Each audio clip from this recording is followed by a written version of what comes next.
an original MCM production.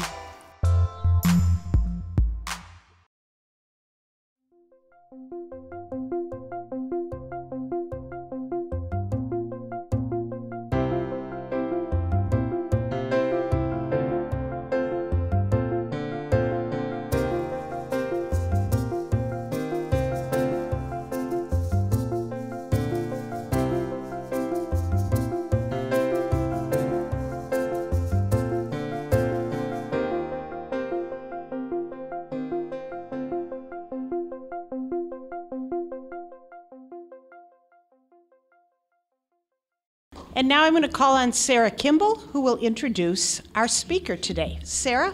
Thank you, President Nancy. It's my pleasure to introduce today's speaker, the distinguished and accomplished Senior Fellow and Director of the United States Immigration Policy Program of the Migration Policy Institute, Doris Meissner. In these critical times, with immigration in the forefront of today's headlines and discussion, we are honored to welcome Doris Meissner to Rotary.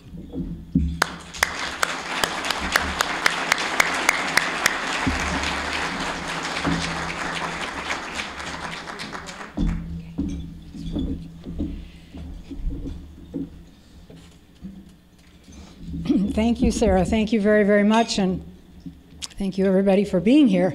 It's really a great pleasure for me to be in the city and in the state where I grew up, especially in this summertime, even though it's hot as all we would want it to be, because it gave me the opportunity to spend a long weekend in Door County, which is one of my favorite places in the world, and visit with friends and family.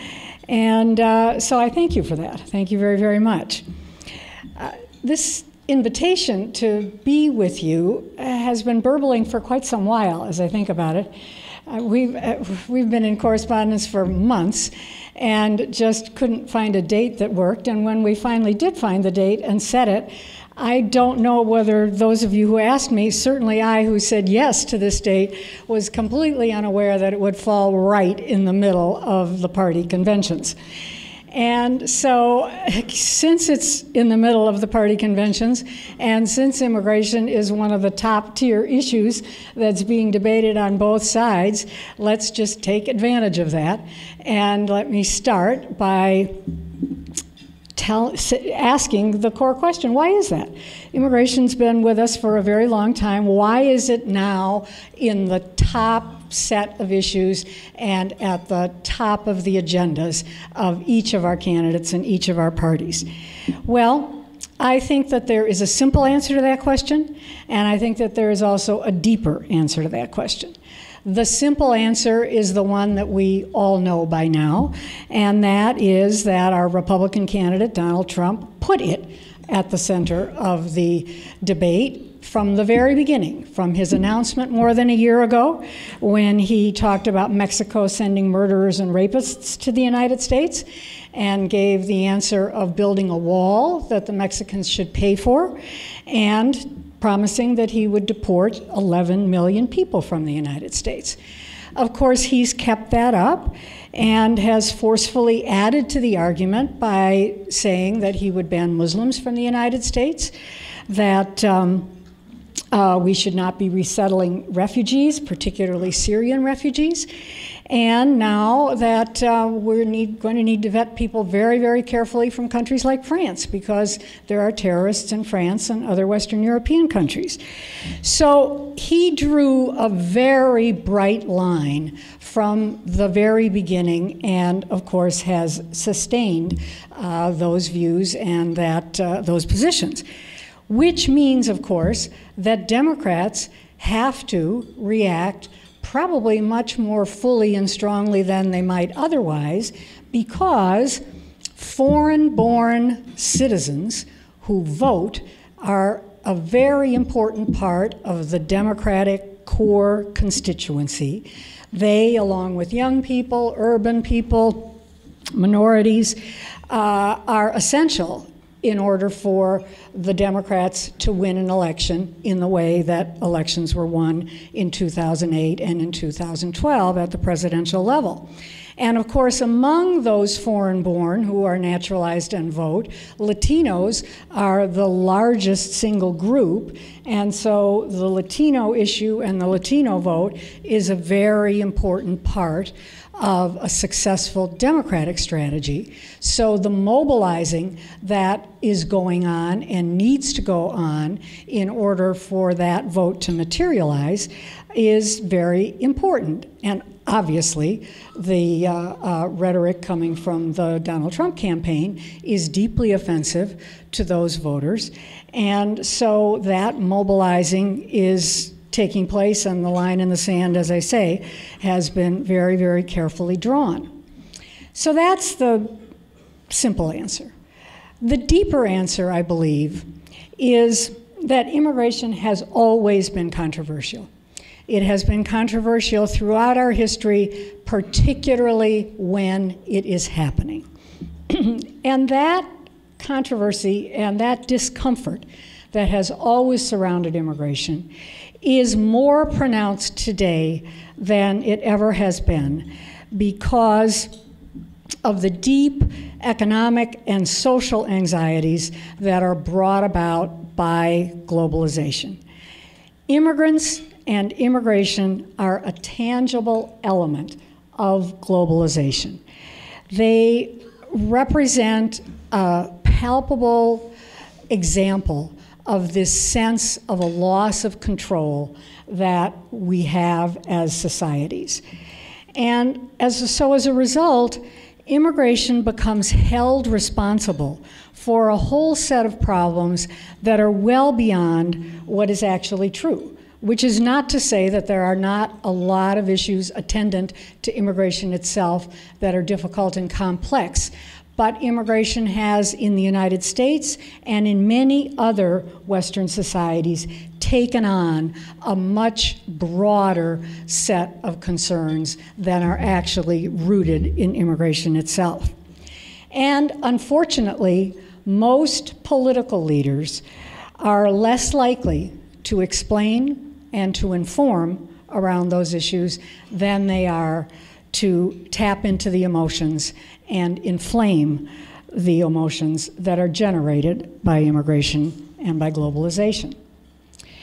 So, in the time we have today, I'd like to step back and give you as quick a thumbnail as I can about what immigration is about today. And I hope that in doing that, I can give some context, maybe raise some questions that you might want to ask, but also impart some information that I think is important for us to assess what it is that we're hearing today in the campaigns and are likely to continue to hear between now and the election. Of course, we have to start with the basic proposition that we're a country of immigrants. We're a nation of immigrants.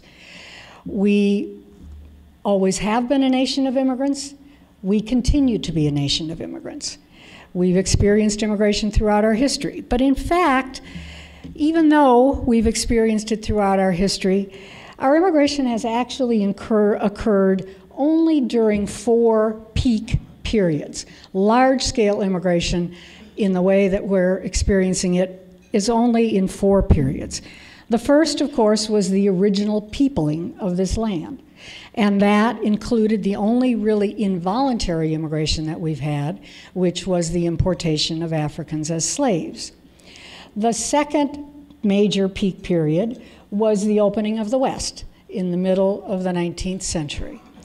The third major peak period was the Industrial Revolution and the rise of the major manufacturing cities in the Northeast and in places like we are standing and sitting today.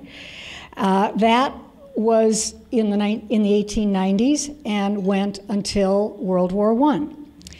Now, each of these periods was, immigration was closely tied to fundamental economic transformation.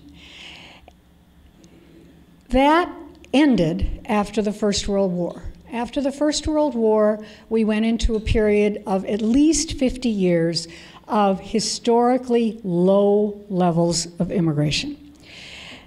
That began to change in the early 1970s, and it began to change as a result of legislation that we passed in the 1960s as a country that was part of the civil rights movement.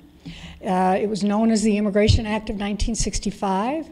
It was part of LBJ's incredible set of legislative initiatives and his success with the Congress. And what it did was it got rid of what had been for many, many decades a very discriminatory national origins-based system for selecting and allowing immigrants to come to the United States. That change in our laws sparked the fourth peak period of large-scale immigration, and that's the period that began in the 1970s and continues today. Now, we're not entirely sure how much it continues today because a great deal changed with the Great Recession in 2006 through 2007, but I'll come to that. The important point is that as before, this peak period of immigration that we are experiencing now is also a function of economic transformation. And that is the transformation from an industrial-based economy and society to an information age, technology-based, globalized economy and society.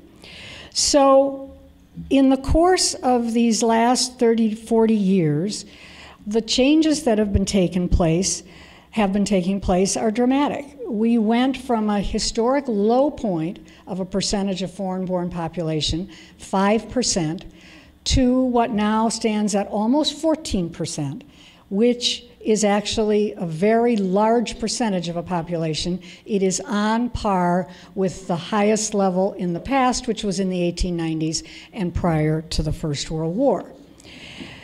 What that means is that for many of us in this room, certainly for our parents, for much of the older generation in our society, we and our colleagues grew up in a very different America than the America that we're now living in. Our country looks and feels different than it has from the way we experienced it and the way older Americans have experienced it. That's, of course, disorienting. It's disturbing, and it explains a great deal, particularly the rapidity of the change, about what it is that we're seeing in our politics. Now, let me give you just some numbers. I don't want to bury you in numbers, but some of the numbers are quite dramatic to illustrate the kind of change that we've been living through. The prior immigration waves, prior to the current immigration waves, prior to the current immigration that we're in, 9 in 10 immigrants came from countries of Europe. That has totally flipped today. Now our immigrants are only 1 in 10 European. 90% of our immigration comes from countries of Latin America and countries of Asia, 50% Latin American, 40% Asian. The dominant country of origin for immigration has been Mexico. And, but even with that as a dominant country for 30 to 40 years, that too has begun to change. These changes happen rapidly, and China and India are now responsible for more people coming to the United States than Mexico or Latin American countries. The fastest growing, even with those nationality kinds of differences, the actual fastest growing group in the United States, fastest racial group, isn't even Hispanics or Asians, but mixed race Americans, because in this country there are very high levels of what's known as marrying out, which is ultimately the way in which assimilation, integration often takes place. So the very categories that we're accustomed to using in talking about our population, in thinking about minority, majority, are losing their meaning among younger generations, particularly millennials, the people that are coming into the mainstream of our society. So by mid-century, we really will not have the kinds of distinctions of majority-minority that we have today. And that's the case already for most of the largest cities in the country today. So when you have numbers and trends like this, and you have that kind of rapid change, it can be hard to manage, and it can be very disorienting, and it is disorienting in many parts of the country.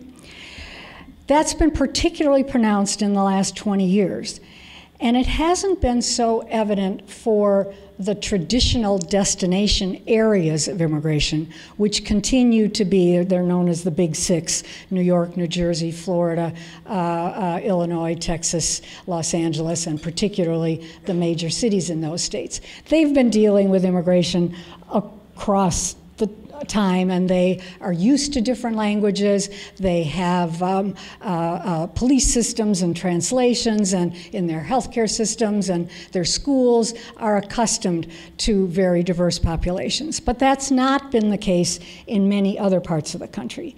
So where you see some of the most rapid rates of change, maybe not the biggest numbers, but some of the most rapid rates of change are in places like South Carolina, North Carolina, Tennessee, Kentucky, Alabama, Arkansas, Georgia, Iowa, Nebraska. These are places that are not at all accustomed to diverse populations until very recently. And they are being saved by immigration because these are also the parts of the country that are being hollowed out as a result of populations moving to the coasts. But even though the immigration is an economic lifeline, it is at a social and cultural level it's been difficult, and it's been unexpected. So they haven't been able to plan because a lot of this has come about in ways that haven't been able to be anticipated.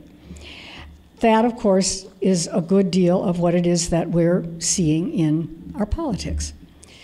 Now, all of this that I've been describing has been talking about the foreign-born population overall, what's happened with immigration overall. But the most difficult and controversial sub-issue in this immigration issue, of course, is that our immigration includes a very high level of illegal immigration. So that we have a foreign-born population today, it's about 40 million, that is comprised of naturalized citizens, people who are lawful permanent residents with green cards, but also people who have no legal status in this country. And those people who have no legal status in this country comprise about a quarter of our foreign-born population. That is a very large number. That is a number that today stands at about 11 million. That's an indefensible situation. We are a country of immigrants, but we are also a nation of laws. And so to have this coexistence of the immigration tradition and the immigration experience, but at the same time having a fourth of our foreign-born citizens without legal status in this country is an untenable situation. And those people who are part of that 11 million typically live in mixed families where there are some members of the family that are naturalized citizens, some members of the family that have green cards, some members of the family that were born in the US, so they're natural-born US citizens, others that are undocumented and are dreamers. Very complex social makeup. More than 60% of that 11 million today has been here for more than 10 years. So they are deeply embedded in our communities, but also in our labor markets and in our workplaces. The reason, of course, comes to our politics, and it comes to a Congress that has been unwilling and unable to confront the issue and make changes in our laws that make for the possibility of actually managing this system. However, The important thing about the immigration that's happening today, where illegal immigration is concerned, is that illegal immigration from Mexico has flatlined. It is no longer the driving numbers that we saw for the last 30 years or so. We have pretty much evidence now to be able to say that the era of large-scale illegal immigration from Mexico is over. And that's for a number of reasons. First of all, there are more people returning to Mexico than are coming from Mexico. Secondly, we have invested enormously as a nation in border enforcement, despite what one hears. For more than a decade, and as much as possibly 20 years, we have put money, effort, technology, and personnel into border enforcement, particularly along the U.S.-Mexico southwest border.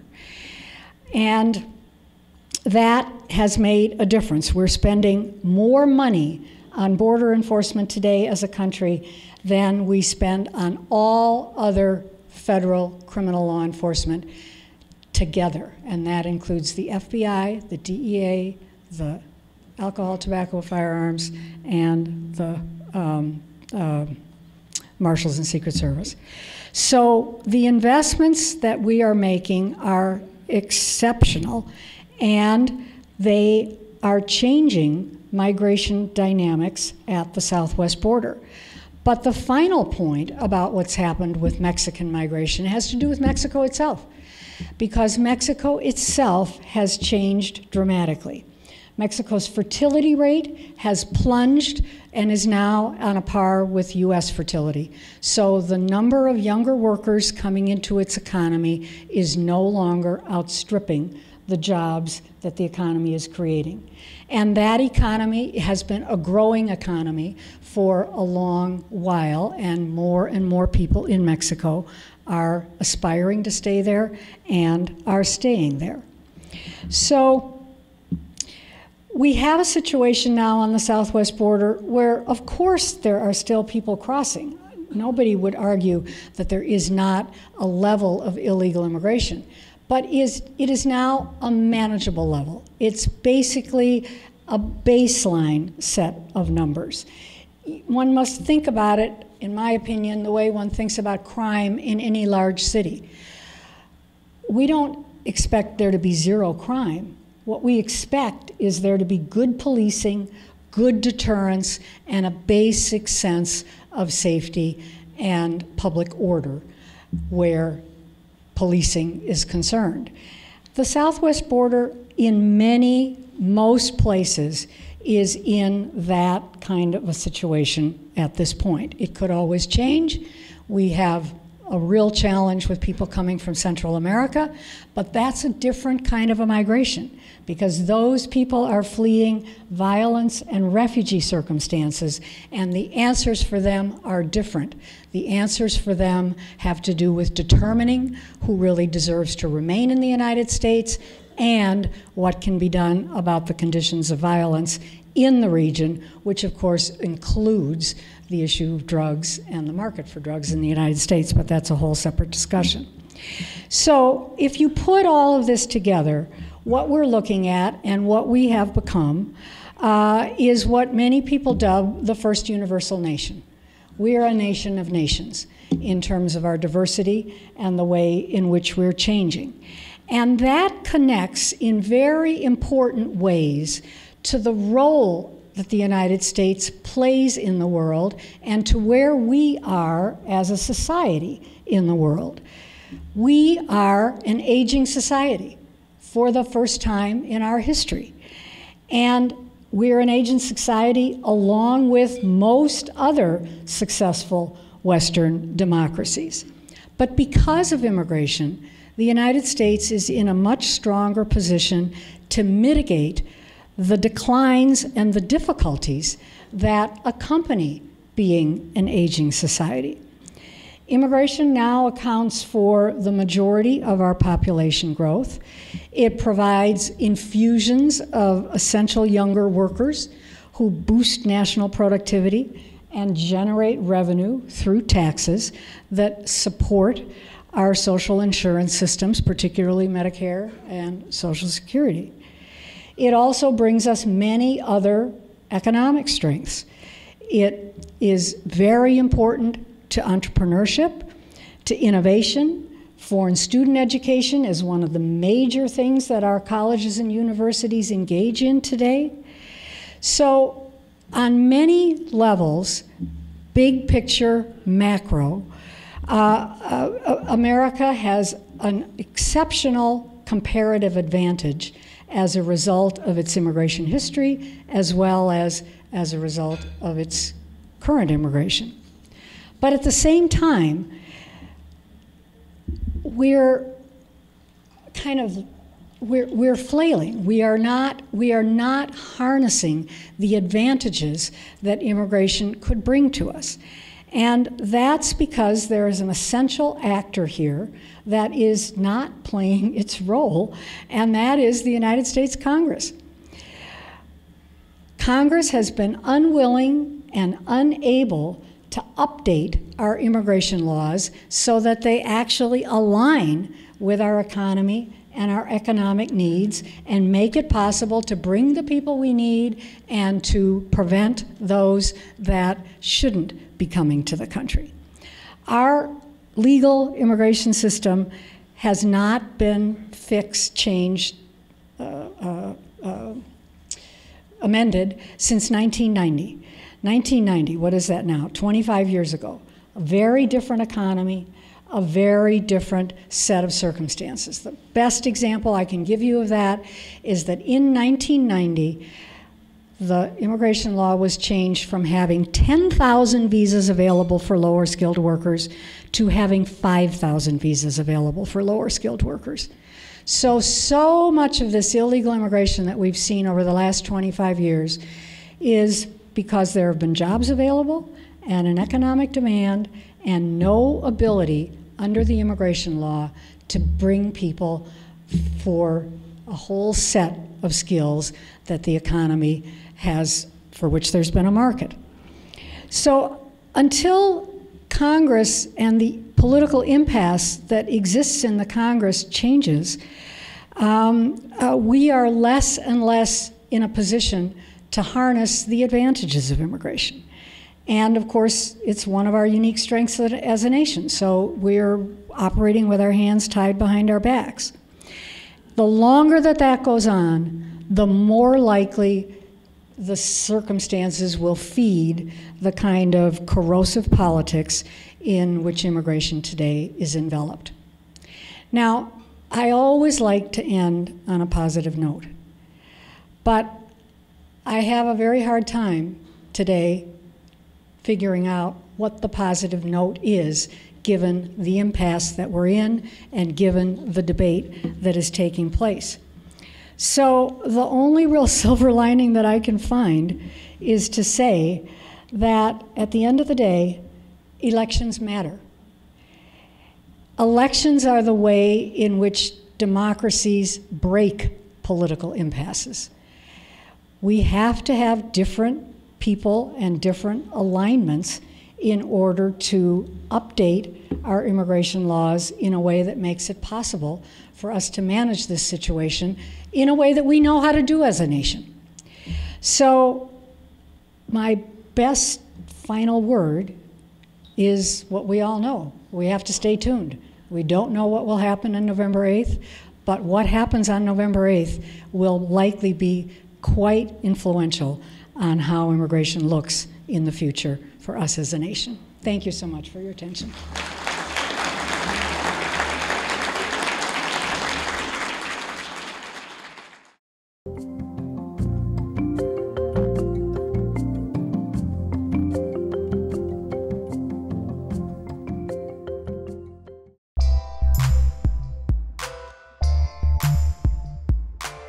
An MCM production.